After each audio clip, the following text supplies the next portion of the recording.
Ертеңіне таңертең анам маған ұзақ қарап отырды. Мен шайымды үнсіз ішіп отырмын. Түнде тағы ұйықтамадым.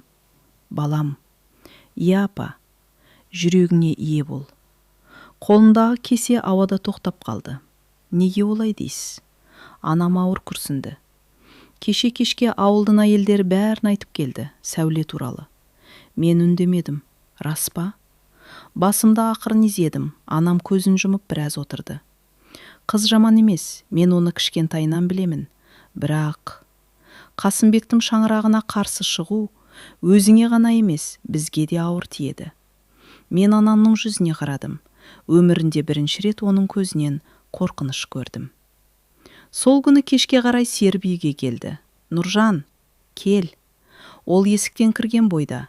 Саған ауылдың сыртына шықпа дегенді естідің бе? Жоқ. Қасымбек кеше малшылардың бәріне айтып кетіпті. Не айтыпты? Қызымның қасына жақындаған жігітке өзім жауап берем депті. Мен жымиып қойдым. Сонда қорқайын ба? Серік ашуланды. Сен күлетін нәрсе емес. Бұл кісі айтса істейді. Бірақ жүрек деген қызық қой. Ақыл барма дейді.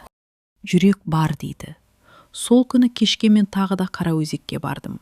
Бұл жолы Сәуле келген жоқ. 1 сағат күттім. 2 сағатқа күттім. Күн батты, қараңғы түсті. Ол жоқ.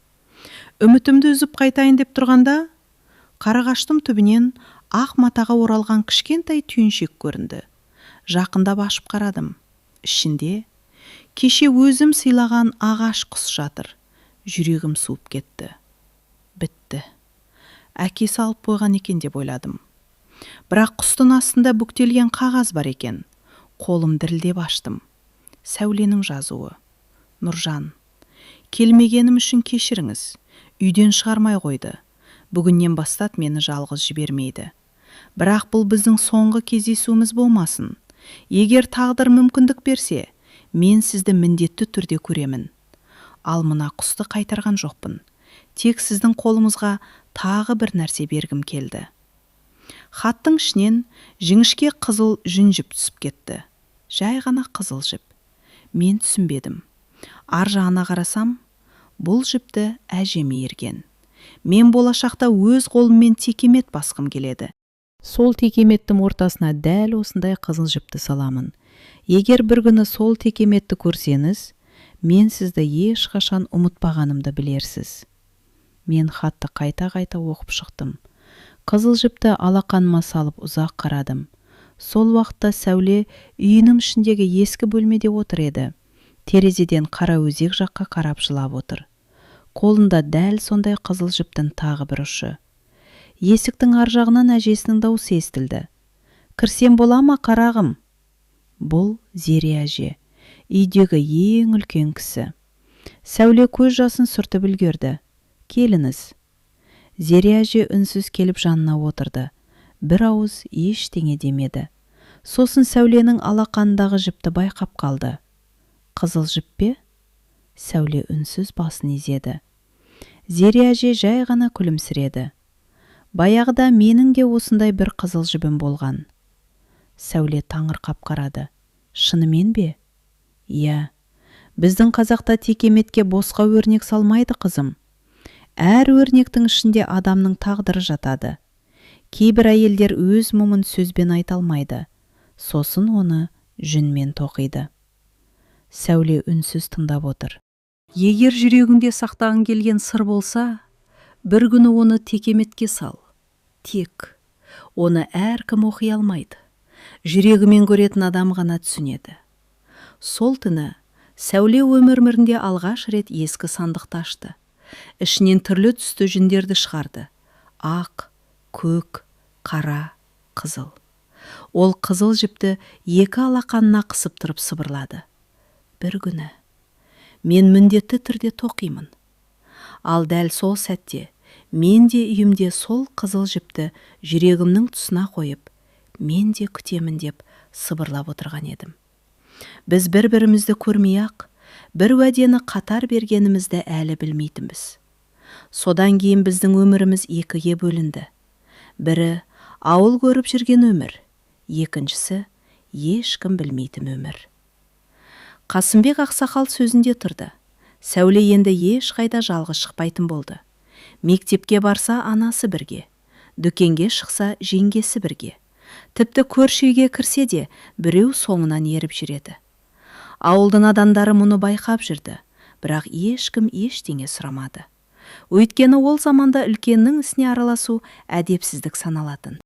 Мен де Қараөзекке баруды тоқтаттым. Барсам да бекер екенін түсіндім. Өзен баяғыдай ағып жатыр. Қарағашта орнында, бірақ оның күлкісі жоқ, бауысы жоқ, ақ көйлегі жоқ. Сол жағалаудың өзі жетімсіреп қалғандай. Күндер өте берді. 1 апта, 2 апта, 1 ай. Бір-бірімізді көрмедік.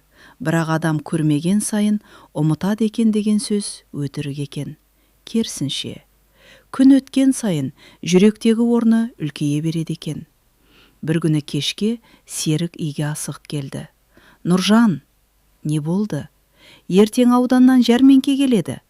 Иә, сосын бүкіл ауыл барады. Қасымбек те барады, отбасымен. Жүрегім атқақтап кетті. Сәуле де келе ме? Әрине. Мен үндемедім. Серік менің ойымды оқып қойғандай. Барма? Неге? Өйткені сенің көзің бәрін айтып қояды. Ертеңіне жәрмеңке ертемен басталды. Ауылдың сыртына 10-даған киіз үй тігілген. Бір жерде қымыз сатылып жатыр. Бір жерде зергерлер күміс білезік қойыпты. Балалар асық ойнап жүр. Әйелдер кілем қарап жүр. Домбыраның үні естіледі. Бүкіл ауыл мерекеге келгендей. Мен анаммен бірге қой сатуға барғанмын. Бірақ көзім ештеңені көрмейді. Тек бір адамды іздей береді. Кенет адамдар екі жаққа ығыса бастады. Қасымбек келе жатыр деген дауыс шықты. Мен еріксіз сол жаққа қарадым. Алдында Сәуле келе жатыр. Үстінде көгілдір көйлек, басында ақ орамал. Қасында анасы. Артынша Қасымбек, одан кейін Дәулет. 1 ай өтсе де ол өзгермепті. Тек жүзі бұрынғыдан да мұңды. Ол да мені көрді. Біздің арамызда 10-даған адам тұр. Еш қайсымыз қозғалған жоқпыз. Тек көзіміз ғана табысты. Бірақ сол бір сәттің ішінде 1 айлық сағыныш сыйып кеткендей болды. Дәл сол кезде жел көтерілді. Сәуленің қолындағы ақ орамал жерге ұшып түсті. Ол еңкейе бергенде мен де еріксіз қадам жасадым. Бірақ менен бұрын біреу орамалды көтеріп алды. Дәулет. Ол орамалды қағып Сәулеге ұсынды. Сосын әдейі маған қарап, кейбір нәрсені жерге түсірмеу керек. Бір түссе, кір жығады. Мен оның бұл сөзді маған арнап айтқанын түсіндім. Бірақ үндемедім. Жәрмеңкенің дәл ортасында текемет басып отырған апалар отыр екен. Олар жүнді сабап, өрнек салып жатыр. Сәуле еріксіз соларға қарап тоқтады. Жас үлкен бір әже қызыл жіпті қолына алып, «Қызым, мына өрнекті көрдің бе? Бұл қос тағдыр деген белгі. Екі адамның жолы түйіскенін білдіреді». Сәуле үнсіз тыңдап тұрды. Мен де алыс жерден сол сөзді естіп қалдым. Әже сөзін жалғады. Бірақ бұл өрнекті бұрын әркім сала бермейтін. Тек жүрегіне мәңгі сақтағысы келген адамы бар қыздар ғана тоқитын. Сәуле көзін төмен түсірді. Мен оның оң қолының жұдырық болып түйіліп тұрғанын көрдім. Ол алақанда әлгі қызыл жіпті қысып тұрған еді. Сол сәтте біздің көзіміз тағы түйісті. Бұл жолы ол өте бәсең ғана басын изеді. Сырт көзге байқалмайтын қимыл. Бірақ мен түсіндім. Ол маған күт деп тұрғандай еді. Мен де дәл солай өте ақырын басымды изедім. Күтемін. Бірақ біздің осы үнсіз сөйлескенімізді жұрт байқамағанымен бір адам байқап тұрған еді. Қасымбек ақсақал. Ол ештеңе демеді. Кев жанындағы Дәулетке бұрылып, «Бүгін кешке бәрін шешеміз» деді. Ал сол «бәрін шешеміз» деген сөздің артында Сәуленің тағдырын түбегейлі өзгертетін шешім тұрғанын біз ол кезде әлі білмейтін едік. Сол күні кешке Қасымбек ақсақалдың үйіне ауылдың ең сыйлы адамдары жиналды. Үлкен бөлмеге ақ дастархан жайылды. Самауыр қайнап тұр. Бірақ бұл қонағас емес еді. Бұл бір тағдырдың шешілер кеші болатын. Сәуле есіктің сыртында тұр. Іштен әкесінің даусы естіледі. Төлеген, сен екеуміз осыдан 17 жыл бұрын серттескенбіз. Иә, Қасеке. Мен берген сөзден ешқашан тайған емеспін. Бізде. Онда күзге дейін тойды белгілейміз. Сәуленің жүрегі тоқтап қалғандай болды. Ол үнсіз ғана өз бөлмесіне кірді. Есікті ішінен жапты. Кереуеттің үстіне отырып қалды. Көзінен жас сорғалай бастады. Бірақ жылаған жоқ. Тек үнсіз отыр. Кейде ең ауыр қайғыда адамның жылайтын да шамасы болмайды екен. Көп ұзамай есік қағылды. Кіріңіз. Ішке анасы кірді. Қолында кішкентай сандық.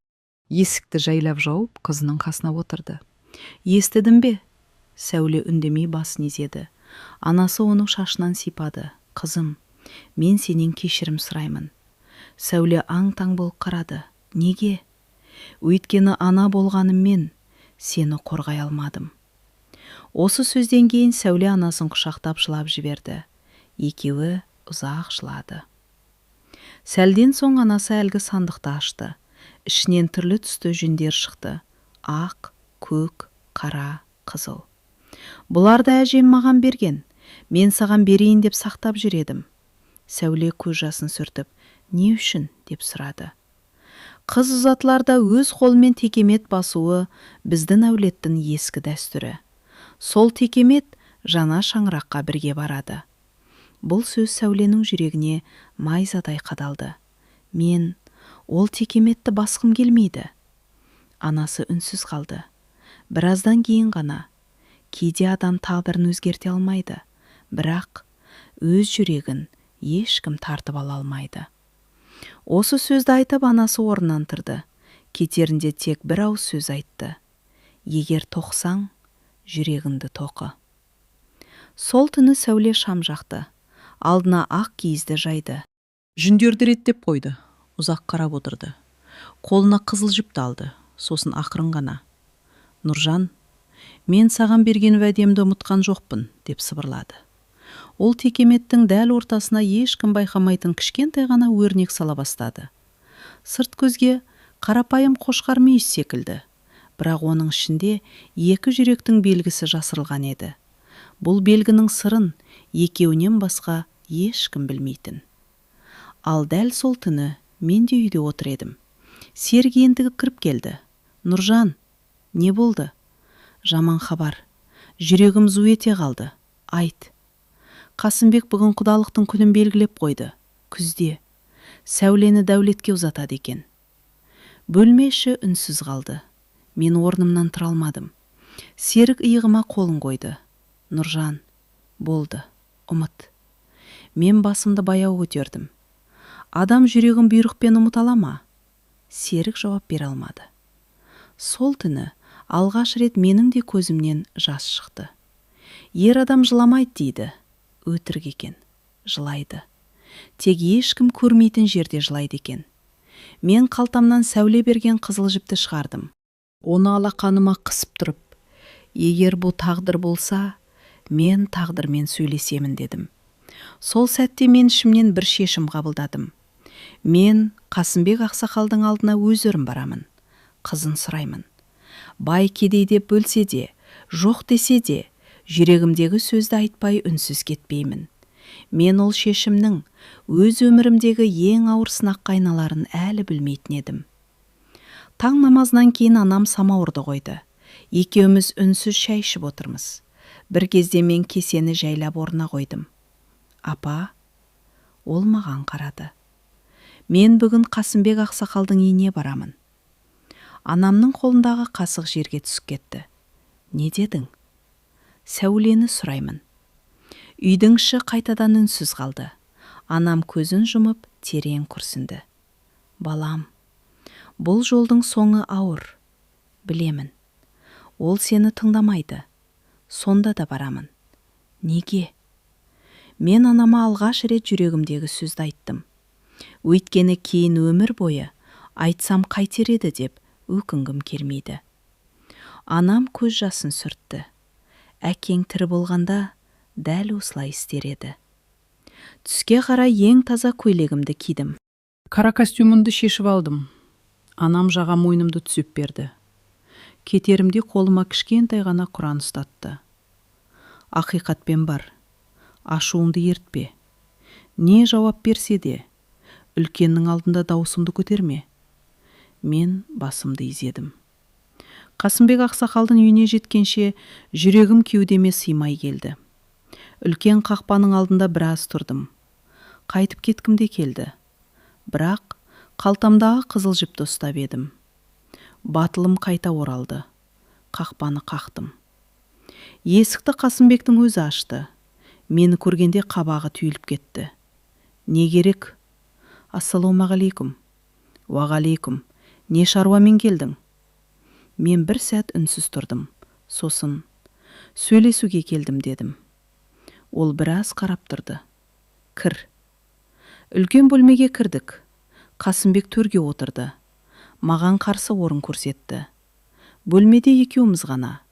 Бірақ ішкі бөлмеде біреулердің сыбдыры естіледі. Мен Сәуленің де тыңдап тұрғанын сездім. Ал, айт. Мен терең дем алдым. Ақсақал, мен сіздің қызымызды құрметтеймін, жақсы көремін. Соны жасырып келген жоқпын. Бөлме іші тып-тыныш болып қалды. Қасымбек бір сәт көз алмай қарады. Сосын өте баяу ғана сұрады. Үйіңде неше сиыр бар? Мен тосылып қалдым. 2. Жылқы? 3. Жерің қанша? Онша көп емес. Әкең бар ма? Жоқ, ерте қайтқан. Ол тағы үнсіз қалды. Сонда сен менің қызыма не бере аласың? Мен асықпай жауап бердім. Байлық бере алмаймын. Үлкен үй де жоқ. Бірақ өмір бойы сыйлаймын. Қорламаймын. Жалғыз қалдырмаймын. Қасымбек алғаш рет күліп жіберді. Бірақ ол күлкіде жылылық жоқ еді. Сыйластықпен қарын тоймайды балам. Білемін. Махаббатпен үй салынбайды. Үйді еңбекпен саламыз. Еңбекпен бәрі келе ме? Иә, егер адам жалқау болмаса. Қасымбек орнынан баяу тұрды. Терезеге барып сыртқа қарады. Сосын арқасын беріп тұрып сөйледі. Нұржан, сен жаман жігіт емессің, соны білемін. Бірақ әке деген тек жүрекпен шешім қабылдамайды. Әулетті де ойлайды, ертеңді де ойлайды. Мен үндемедім. Мен қызымды жоқшылыққа бере алмаймын. Мен жоқшылықта ұстамаймын. Қайдан білесің? Өйткені мен жұмыс істеймін. Жұмыс істейтін адам көп, бай болатын адам аз. Осы сөзден кейін мен де орнымнан тұрдым. Ақсақал, бір ғана сұрақ қояйын. Ол бұрылды. Айт. Егер Сәуле мені таңдаса ше? Қасымбектің жүзі өзгеріп кетті. Дауысы бұрынғыдан да суық шықты. Қызым ештеңе таңдамайды. Мен таңдаймын. Ішкі бөлмеден бір нәрсенің құлаған дыбысы естілді. Біреу жылап жібергендей болды. Мен бірден түсіндім. Сәуле. Қасымбек есікке қарай жүрді. Әңгіме бітті. Мен орнынан қозғалмадым. Ақсақал, мен соңғы рет сұраймын, рұқсат беріңіз. Ол есікті ашып тұрып артына қарамай. Жоқ, бір ауыз ғана сөз. Бірақ сол бір сөз менің бүкіл үмітімді жермен жексен еткендей болды. Мен сыртқа шықтым. Ауладан үнсіз өтіп бара жатырмын. Кенет екінші қабаттың терезесі ақырын ашылды. Жоғары қарадым. Сәуле. Көздері жастан қызарып кеткен. Екеуміз ештеңе айта алмадық. Тек ол алақанын жүрегінің тұсына қойды. Мен де дәл солай қайталадым. Сол сәтте терезе тарс жабылды. Артынша Қасымбектің қатты даусы естілді. Бүгіннен бастап бұл бөлменің есігі құлыптаулы болады. Мен сол сөзді естігенде, біздің алдымызда енді тек әкенің қарсылығы емес. Уақытпен жарыс басталғанын түсіндім. Өйткені күзге дейін небәрі 3 ай ғана қалған еді. Қасымбек ақсақалдың үйінен шыққаннан кейін қайда жүргенімді өзім де білмеймін. Аяғым өзінен өзі ауылдың шетіне алып келді. Қараөзек тағы да алдымнан шықты. Соңғы 2 айда осы өзен менің мұнымды менен артық тыңдап кеткендей. Жағаға отырып қалдым. Суға тас лақтырдым. Бірі батып кетті. Екіншісі бірнеше рет секіріп барып жоғалды. Адамның арманы да осылай ма екен деген ой келді. Кешке үйге қайтқанда анам бәрін үнсіз түсінді. Ештеңе сұрамады. Тек алдыма ыстық ас қойды. Мен 2-3 қасықтан кейін тоқтап қалдым. Бардың ба? Деп ақырын ғана сұрады. Бардым. Не деді? Жоқ деді. Бір ғана сөз. Анам ұзақ үнсіз отырды. Сосын қолымды ұстады. Балам, жақсы көргенің үшін ұялма. Адамның жүрегі жамандыққа емес, махаббатқа ұмтылса ол күнә емес. Осы сөз менің ішімдегі ауырлықты сәл жеңілдеткендей болды. 2 күн өтті, 3 күн өтті. Сәуледен еш хабар жоқ. Мен де бармаймын. Өйткені оның жағдайын қиындатқым келмеді. 4-ші күні кешке қарай есік қағылды. Сыртқа шықсам, Зере әже тұр. Сәуленің әжесі. Ол бұрын біздің үйге ешқашан келмеген. Мен сәлем беріп үйге кіргіздім. Анам оны төрге шығарды. Шай ішіліп болған соң Зере әже: Нұржан, сенмен оңаша сөйлессем болады ма? Әрине. Екеуміз аулаға шықтық. Зере әже біразға дейін үндемеді. Аспанға қарап тұрды. Сосын: Сен Сәулені шын жақсы көресің бе деп сұрады. Мен еш ойланбастан: Иә. Ертең басқа қызға үйлен десем, үйленесің бе? Жоқ. Неге? Өйткені жүрегімде басқа адам тұр. Әже ауыр күрсінді. Қызым да дәл солай айтты. Жүрегім зу ете қалды. Ол жақсы ма? Дені сау, бірақ жаны ауырып жүр. Зере әже қалтасынан кішкентай мата түйіншек шығарды. Мынаны саған бер деп жіберді. Қолым дірілдеп кетті. Түйіншекті аштым. Ішінде күмістен жасалған кішкентай тұмар бар екен. Өте қарапайым, ешқандай қымбат емес. Бірақ ішіне бүктелген қағаз салынған. Онда Сәуленің таныс жазуы. Нұржан, әкем мені басқа ауылдағы әпкемнің үйіне жібергелі жатыр. Бірақ мен саған берген уәдемнен таймаймын. Егер бір күні тағдыр бізді айырса, мені іздеме. Өзімді қатерге тікпе. Тек мені жаман көрме. Сені өмір бойы дұғада ұстаймын. Хатты оқып болғанда әріптер бұлдырап кетті. Көзімнен жас аққанын сол кезде ғана сездім. Ол қайда кетеді, дедім. Нағашыларына. Қашан? Ертең таңертең. Менің жан дүнием астан-кестен болды. Мен бір рет көре аламын ба? Зере әже ұзақ ойланды. Сосын айналаға қарап: Бүгін түнде, ай толғанда, ескі диірменнің жанында, бар болғаны 10 минут, артық емес. Сол түні мен өмірімде ең ұзақ күткен сағаттарды өткіздім. Ай көтеріле бастағанда ескі диірменге жеттім. Жел ғана гуілдеп тұр. Диірменнің қанаттары баяғыда тоқтап қалған. Бірақ бүгін олар да бізді күтіп тұрғандай көрінді.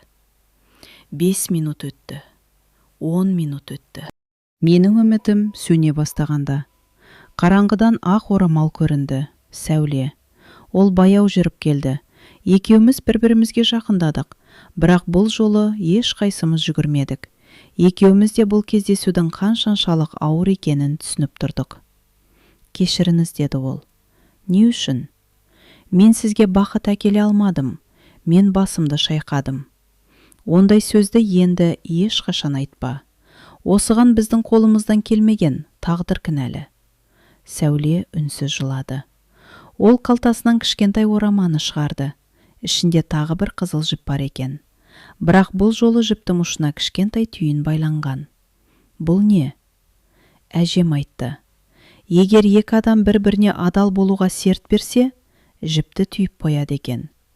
Түйін шешілмесе, уәде де бұзылмайды. Мен қызыл жіпті екі қолыммен қабылдап алдым. Мен де саған уәде беремін. Қандай? Қанша жыл өтсе де, сені жамандықпен еске алмаймын. Егер басқа біреудің жары болсаң да, бақытты болуыңды тілеймін. Сәуле көз жасын тыя алмай қалды. Ал мен Өмір бойы сенің амандығыңды тілеймін. Дәл сол сәтте алыстан иттердің үргені естілді. Зере әженің дауысы естілді. Тез кетіңдер, біреулер келе жатыр. Екеуміз селк ете қалдық. Бұл біздің соңғы кездесуіміз екенін жүрегіміз сезгендей еді. Бірақ ешқайсымыз сол сөзді айтуға батылымыз жетпеді. Зере әженің дауысы түн тыныштығын тіліп өтті. Тез, аттың дауысы жақындап қалды. Сәуле екеуміз жалт қарадық. Шынында да, ескі диірменге қарай 2 салт атты шауып келе жатыр. Ай сәулесі олардың сұлбасын анық көрсетіп тұр. Барыңыз, дедім мен. Сәуле басын шайқады. Жоқ, бар. Тағы 1 минут. Дауысы дірілдеп шықты. Мен оның қолын бірінші рет өз еркіммен ұстадым. Суық екен, дірілдеп тұр. Тыңда, егер бүгін бізді көріп қалса, екеумізге ғана емес, сенің анаңа да, әжеңе де қиын болады. Сәуле көз жасын сүртті. Білемін. Сондықтан бар. Ол басын изеді, бірақ қолымды жібермеді.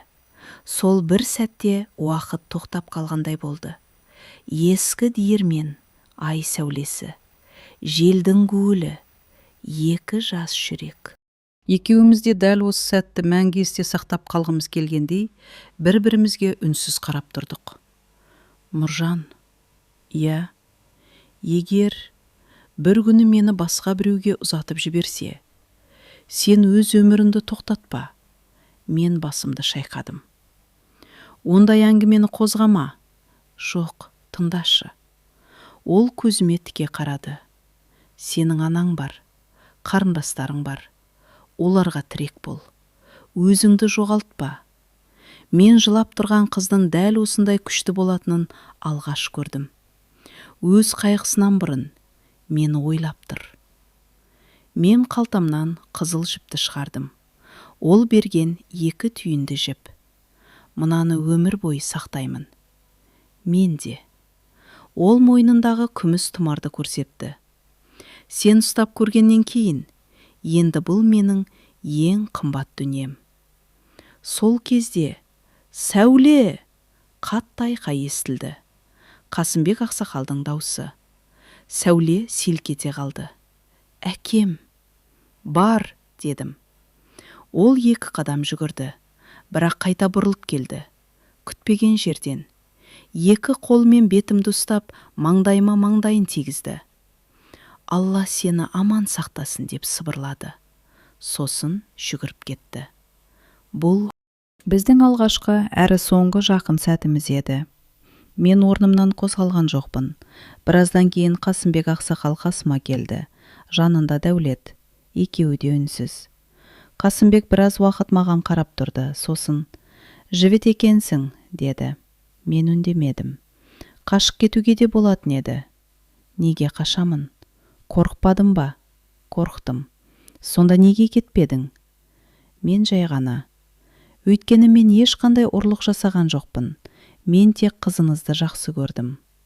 Қасымбектің жанары бір сәтке өзгеріп кеткендей болды, бірақ қайтадан қатайды. Осы сөзің үшін саған қол көтермеймін. Бірақ енді бір нәрсені жақсылап тыңдап ал. Ол маған жақындады. Ертең таңертең Сәуле бұл ауылдан кетеді. Ол қайтып келгенше сен әскерге аттанасың. Мен таңырқап қалдым. Әскерге? Иә, сені ауданнан шақыртып қойдым. Қағазы дайын. Ертең келеді. Жүрегім мұздап кетті. Мен биыл емес, келесі жылы кетуім керек еді. Қасымбек бәрін ұйымдастырып қойған. Неге? Деп әрең сұрадым.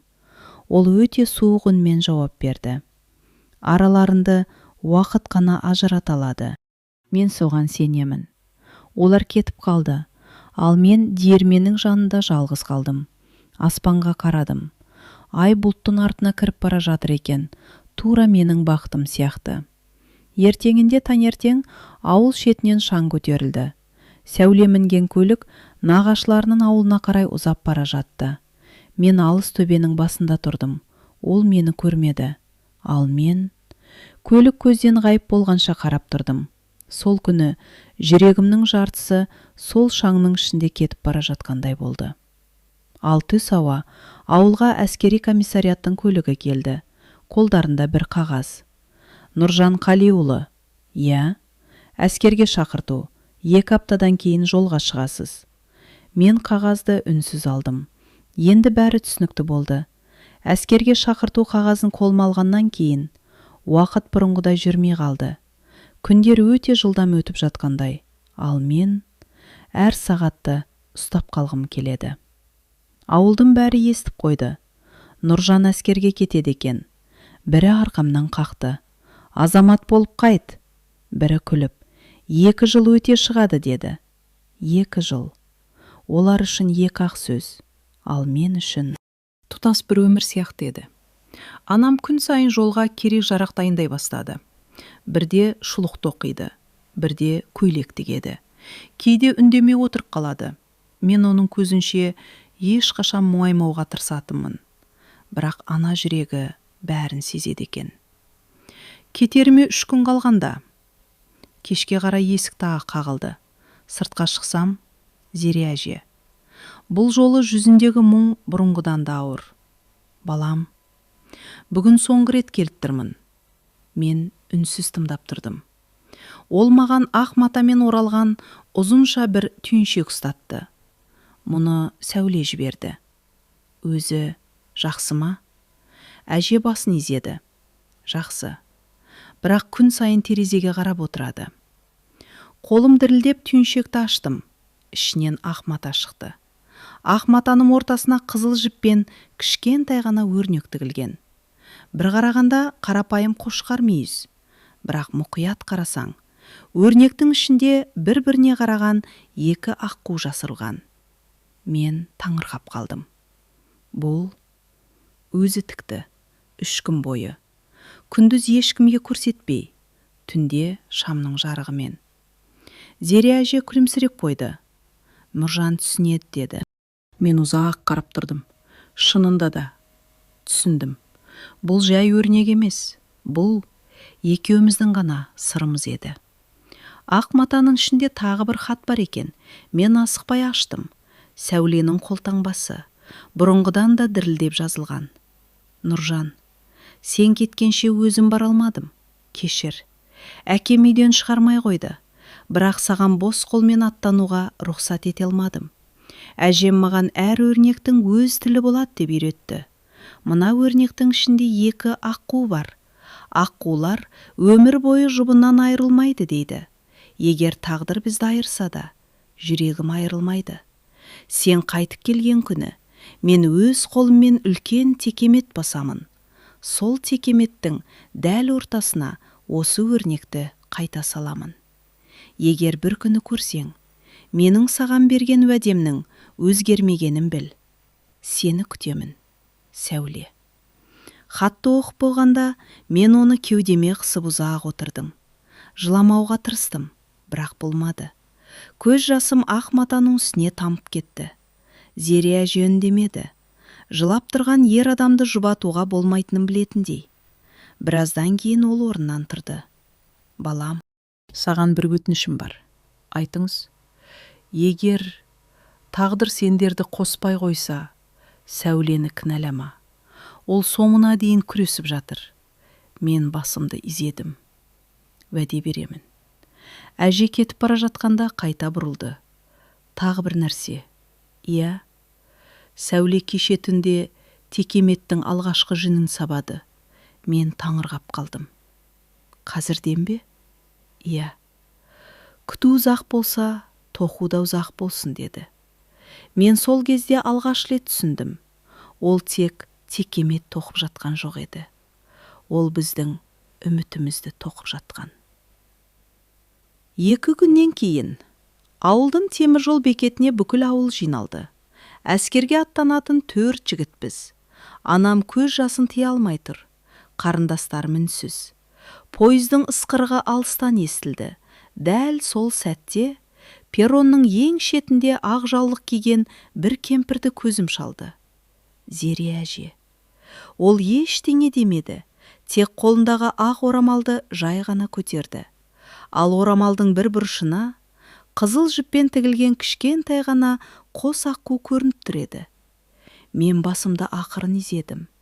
Бұл сәуленің маған алыстан жолдаған соңғы сәлем екенін түсіндім. Пойыз қозғалды.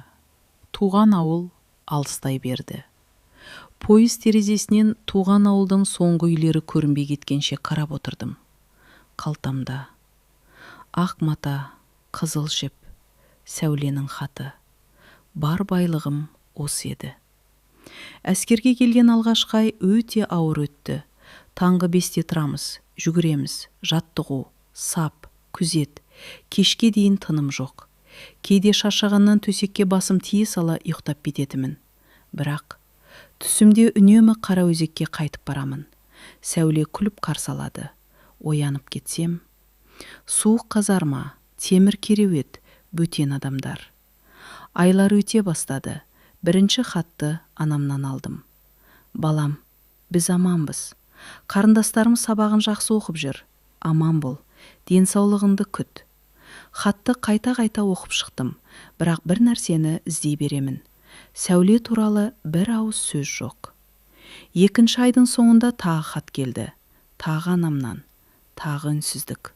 Мен түсіндім. Ол әдейі жазбай отыр. Жүрегімді ауыртқысы келмейді. Бір күні кешкі кезекшіліктен кейін бөлімшенің командирі: Нұржан, мен саған тағы хат. Қолыма алдым. Конвертке қарадым. Жазуы анамдікі емес. Қолым дірілдеп кетті. Бұл Зере әженің жазуы еді. Жүгіріп сыртқа шықтым. Қарағайлардың арасына барып отырдым. Конвертті баяу аштым. Ішінде 2 парақ. Бірі Зере әженікі, екіншісі Сәуленікі. Жүрегім атқақтап кетті. Алдымен әженің хатын оқыдым. Балам, бұл хатты ешкімге көрсетпе. Сәуле саған өзі жаза алмайды. Сондықтан хатын мен жіберіп отырмын. Ауылда жағдай өзгеріп жатыр, бірақ бәрін өзі айтып береді. Мен екінші парақты асығып аштым. Жазуы бұрынғыдан да ұсақ. Бірнеше жеріне көз жасы тамған сияқты. Нұржан, сен кеткеннен кейін ауыл мүлде өзгеріп кетті. Әкем бұрынғыдан да қатал болып кетті. Мені үйден сирек шығарады. Бірақ мен тоқуды тоқтатқан жоқпын. Күн сайын аз-аздан текемет басып жүрмін. Ортасындағы өрнекті әлі ешкім көрген жоқ. Тек әжем ғана біледі. Кейде сені түсімде көремін. Сен қара өзектің жағасында күліп тұрсың. Мен оянғым келмейді. Нұржан, мені ұмытпа. Мен күтіп жүрмін. Хатты кеудеме қысып ұзақ отырдым. Сол түні бірінші рет жүрегіме үміт қайта оралғандай болды. Ол күтіп жүр, мен де күтемін. 2 жыл өтеді, бәрі өзгереді, солай ойладым. Бірақ тағдыр бізден бұрын асығып жүр екен. Арада тағы айлар өтті. Бір күні кезекшіліктен келсем, тағы хат, тағы Зере әже. Бірақ бұл жолы конверттің сыртындағы жазудың өзі дірілдеп кеткен. Жүрегім бірден жамандықты сезді. Қолым қалтырап аштым. Ішінде бір ғана парақ. Сәуленің хаты жоқ. Балам, бұл хатты жазу маған өте ауыр. Қасымбек ұзақ күтпеді. Құдалықты ерте жасады. Сәуленің ұзату күнін белгілеп қойды. 2 аптадан кейін той болады. Қызым 3 күннен бері ештеңе ішпей отыр. Бірақ әкесінің сөзінен аса алмады. Не істерімді білмеймін. Алла екеуіне сабыр берсін. Хатты оқып болғанда мен не жыламадым, не сөйлемедім. Тек ұзақ уақыт қозғала алмай отырдым. Бір кезде қасымдағы сарбаз: Нұржан, жақсысың ба деп сұрады. Мен жауап бере алмадым. Сол түні алғаш рет әскери бөлімнің артындағы алаңға жалғыз шықтым. Аспанға қарадым. Қалтамнан қызыл жіпті шығардым. Сосын сыбырлап: жоқ, сен басқа біреудің жары болмайсың. Мен үлгеремін дедім. Бірақ дәл сол сәтте бөлім командирінің даусы естілді. Нұржан, саған штабтан жедел шақырту келді. Мен ол шақыртудың не үшін екенін білмедім, ал ол шақырту Менің ғана емес, Сәуленің де бүкіл өмірін басқа арнаға бұратын хабардың басы еді. Штабқа кіргенше жүрегім тынышталмады. Үйден бірдеңе болды ма? Анам ауырып қалды ма? Қарындастарыма бірдеңе болды ма? Ой сан-саққа жүгіріп барады. Кезекші офицер үстел үстіндегі қағазды маған ұсынды. Отыр. Мен үнсіз отырдым. Ол біраз уақыт бетіме қарап отырды. Сосын баяу ғана: "Үйіңнен хабар келіпті." Менің жүрегім тағы зу ете қалды. Не болды? Офицер қағазды қолыма ұстатты. Алдымен өзім оқы. Конверт анамнан екен, бірақ жазуы бұрынғыдай анық емес. Қолының қалтырағаны байқалады. Мен асықпай аштым. Балам, ең алдымен сабыр сақта. Бұл өмірде бәрі Алланың қалауымен болады. Біз аманбыз. Бірақ саған ауыр хабар жазғалы отырмын. Кеше Сәуленің ұзату тойы өтті. Осы жерге келгенде әріптер көзіме көрінбей кетті. Қайтадан басынан оқыдым. Тағы. Сәуленің ұзату тойы өтті. Қолымнан хат жерге түсіп кетті. Офицер орнынан тұрып келді. Бәрі дұрыс па?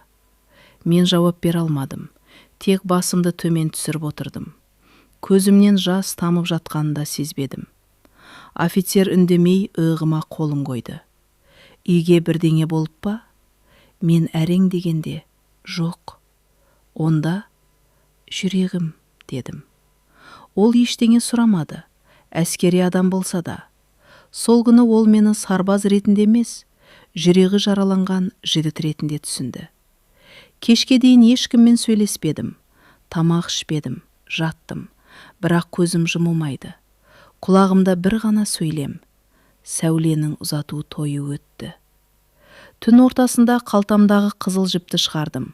Ол баяғы қалпы. Түйіні шешілмеген. Мен алақаныма қысып отырып, сонда біздің уәдемізше, деп сыбырладым. Жауап болған жоқ. Арада 3 күн өтті.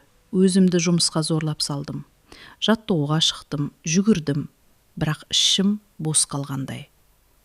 4-ші күні кезекші жүгіріп келді. Нұржан, иә, сені бір кісі іздеп келді. Кім? Кезекші өзі де таңырқап тұр екен. Жасы үлкен бір әйел. Мен Зере деген әжемін деп тұр. Менің жүрегім қайтадан дүрсілдеп кетті. Зере әже 100-деген шақырым жолды не үшін жүріп келді? Бұл сұрақтың жауабы менің ғана емес, Сәуленің тағдырында мүлде басқа арнаға бұратын еді. Зере әже қасыма келіп отырды. Біраз уақыт екеумізде үнсіз қалдық. Әлденеден кейін ғана ол дорбасынан ақ матаға мұқият оралған бір бума шығарды. Мұны саған Сәуле беріп жіберді, балам. Қолым еріксіз дірілдеп кетті. Ақ матаның ішінде бір хат жатыр екен. Сыртына өзіме таныс жазумен Нұржанға деп жазылыпты. Жазуды көрген сәтте көзіме жас келді. Хатты ақырын аштым. Нұржан, бұл саған жазып отырған ең соңғы хатым. Енді саған хат жаза алмаймын. Үйдегілер әр қадамымды аңдып отыр. Бірақ бір нәрсені айтып кеткім келді. Сен есіңде сақташ. Мен тоқып жүрген текемет аяқталды. Ортасына екеуміз ғана білетін белгіні салдым. Оны ешкім байқамады. Егер бір күні тағдыр сол текеметті алдына жайса, менің саған деген сезімімнің ешқашан өзгермегенін түсінерсің. Мені іздеме, өзіңді жоғалтпа. Мен әрдайым аман болуыңды тілеймін. Сәуле. Хатты соңына дейін оқып шықтым. Бір ауыз сөз айта алмадым. Қолымдағы қағазға көзімен аққан жас тамшылап жатты. Зере әже де үнсіз отырды. Бір кезде ол баяу ғана сөйледі. Балам, Сәуле сол текеметті тоқып бітірді. Бірақ ол текеметті жасауына қоспады. Мен таңырқап әжеге қарадым. Неге? Қасымбек ортасындағы өрнекті көріп қалды. Мына белгі кім үшін тоқылған деп сұрады. Сәуле үндемеді. Содан кейін ашуланып: бұл текемет бұл үйден шықпайды, деді. Мен демімді ішіме тартып тыңдап отырдым. Кейін ауылдың үлкендері араласты. Қыздың еңбегі рәсуа болмасын деді. Сөйтіп, текемет сәуленің жасауына емес, сендердің үйлеріне қайтарылды. Жүрегім зу ете қалды. Біздің үйге ме? Зере әже басын изеді. Иә, анаң тендерететі көзінің қарашығындай сақтап қалды. Бір күні Нұржан үйленгенде төсеймін деп айтты. Мен хатты қайтадан бүктеп кеудеме бастым. Сол сәтте Зере әже иығыма қолын қойды. Балам, Сәуле саған бірақ аманат айтты. Нұржан өмірін тоқтатпасын деді. Мені күтемін деп, өз тағдырын жоғалтпасын. Сол күні Зере әже кетіп бара жатқанда, мен ұзақ қарап тұрдым. Ішім бір нәрсені сезгендей болды. Бұл Сәуледен келген соңғы хат еді. Уақыт зымырап өте берді. Ақыры әскери борышымды аяқтайтын күнде келді. Қолыма құжатымды ұстатып, ауылына аман жет жігіт, деді командир. Пойызға мінгенде терезеден ұзақ қарап отырдым. Жол бойы бір ғана ой мазалады. Сәуле аман шығар. Одан басқа ештеңе тілеген жоқпын. Ауылға кіргенде анам есік алдында күтіп тұр екен. Мойныма асыла жылады. Мен де құшақтап ұзақ тұрдым. Бірақ жүрегімдегі сұрақ ернімнен өзінен өзі шығып кетті. Апа, Сәуле қалай? Ананың жүзіндегі қуаныш бір сәтте жоғалып кетті. Ол көзін төмен түсірді. Сәл үнсіз тұрды. Сосын жай ғана: балам, әуелі үйге кіріп демалып ал, деді. Сол сәтте жүрегіме жаман хабардың жақындап қалғанын сездім. Шәй үстінде шыдай алмадым. Апа, шындықты айтыңызшы, Сәуле қайда? Анам кесесін жайлап үстелге қойды. Көз үрзі жасаурап кеткен екен. Балам, сен кеткеннен кейін көп ұзамай ұзатылды. Менің демім ішіме тығылып қалды. Білемін, оның ұзатылатынын баяғыдағы естігенмін. Бірақ оны өз құлағыммен есту мүлде басқа екен. Қайда кетті? Күйеуінің ауылына. Осыдан кейін анам үндемей қалды. Сол түні көзіме ұйқы кірмеді. Таң ата салысымен сыртқа шықтым. Аяғым өзінен өзі таныс соқшпаққа түсті. Өзеннің жағасына бардым. Біз алғаш кездескен жер. Терек әлі тұр. Су әлі ағып жатыр. Бірақ жанымда Сәуле жоқ. Мен ағаштың түбіне отырып ұзақ үнсіз қалдым. Жел ғана жапырақтарды баяу тербетіп тұрды. Кешке үйге қайтып келе жатқанымда көрші кемпір жолықты. Мені көріп тоқтап қалды. Нұржан, келдің бе қарағым? Иә, апа. Ол бір сәт маған қарап тұрды. Сосын: сен кеткен соң Сәуле көп жылады, деді. Менің жүрегім тағы бір рет шым ете түсті. Ұзатылар күні де үйден шығар алдында сендердің үй жаққа ұзақ қарап тұрғанын көрдім. Бірақ ешкімге ештеңе айтқан жоқ. Тек үнсіз кетіп қалды. Кемпірдің әр сөзі жүрегіме тас болып батты. Сол кеште үйге кіргенімде анам төрдегі үлкен сандықтың қақпағын ашып отыр екен. Мені көріп орнынан тұрмады. Қолмен сандықтың ішін нұсқады. Балам, мынаған қарашы. Мен жақындадым. Сандықтың ішінде бүктеліп жатқан үлкен текемет көрінді. Өрнегі ерекше, түстері сол қалпы. Бір бұрышынан таныс қызыл өрнек көзіме оттай басылды. Қолым еріксіз дірілдеп кетті. Апа, бұл... Анам басын изеді. Иә, осы текемет. Мен оның үстіне қолымды жайлап қойдым. Дәл сол сәтте Сәуленің текемет дайын болды деген хаты есіме түсті. Жүрегім шымырлап қоя берді. Бұл жай ғана текемет емес еді. Бұл екеуміздің үнсіз қалған махаббатымыздың соңғы куәсі болатын. Текеметтің қасына тізерлеп отырдым. Саусақтарым өрнектерін ақырын сипап өтті. Жүнінің жұмсақтығы сол күйі сақталыпты. Бір кезде көздерім ортасындағы қызыл жіппен тоқылған белгіге түсті. Екі аққудың бір-біріне қараған бейнесі. Біздің ғана сырымыз. Ешкімге айтылмаған, ешкімге көрсетілмеген. Тек екеуміз ғана оның нені білдіретінін білетінбіз. Апа, бұл біздің үйге қалай келді? Анам терең күрсінді. Сен әскерге кеткеннен кейін көп ұзамай бір адам алып келді. Кім? Қасымбектің жылқышысы. Мен таңырқай қарадым. Ештеңе демеді ме? Мынаны иесі қайтарып берді деді де кетіп қалды. Басқа ештеңе айтпады ма? Жоқ. Содан кейін ғана ауыл адамдары айтып жүрді. Қасымбек бұл текеметті жасауға қоспапты. Мен үнсіз қалдым. Анам сөзін жалғастырды. Кейін естідім. Ортасындағы бір өрнекке көзі түсті. Мұнда бір сыр бар деп ашуланған екен. Сосын, мына текемет бұл үйден шықпайды деп алып тастапты. Мен көзімді жұмдым. Сәуленім сол күні қандай күй кешкенін елестетуге де қорықтым. Бір ауыз қарсы сөз айта алмаған шығар, тек үнсіз тұрған шығар. Мен бұл текеметті неге тастамадым, білесің бе балам? Ананның даусы мені ойымнан оятты. Неге? Біріншіден, қыздың маңдай тері сіңген еңбек. Екіншіден, бір көргеннен ақ бұл текеметте бір мұң бітті нәрін сездім. Сондықтан сандыққа жинақ қойдым. Артық ешкімге төсеген жоқпын. Бір күні иесі табылардай көрінді. Мен анама таңырқай қарадым. Ол мұны қайдан сезді екен? Сол түні текеметті қайтадан өз қолыммен бүктеп сандыққа салдым. Қақпағын жабар алдында қызыл өрнекке соңғы рет көзім түсті.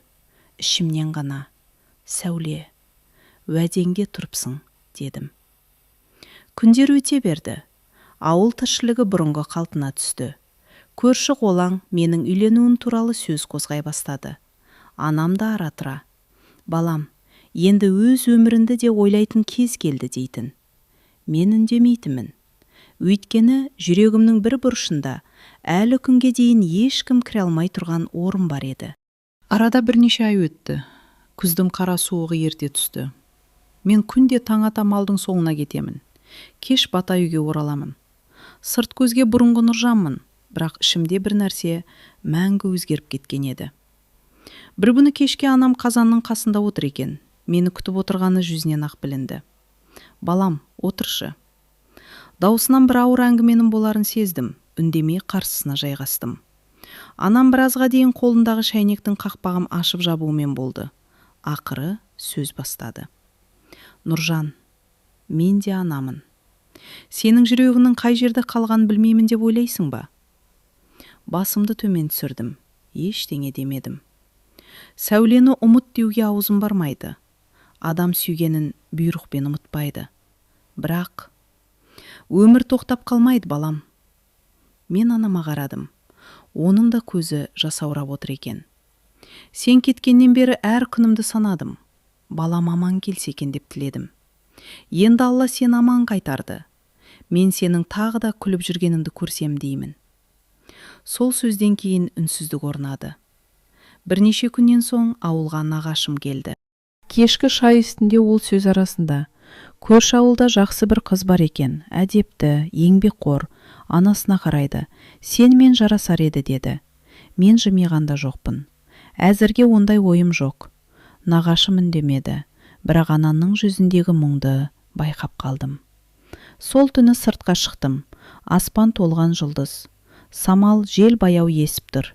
Мен өзімнен өзім сұрадым: мен өмір бойы осылай жалғыз өте аламын ба? Жауап таба алмадым.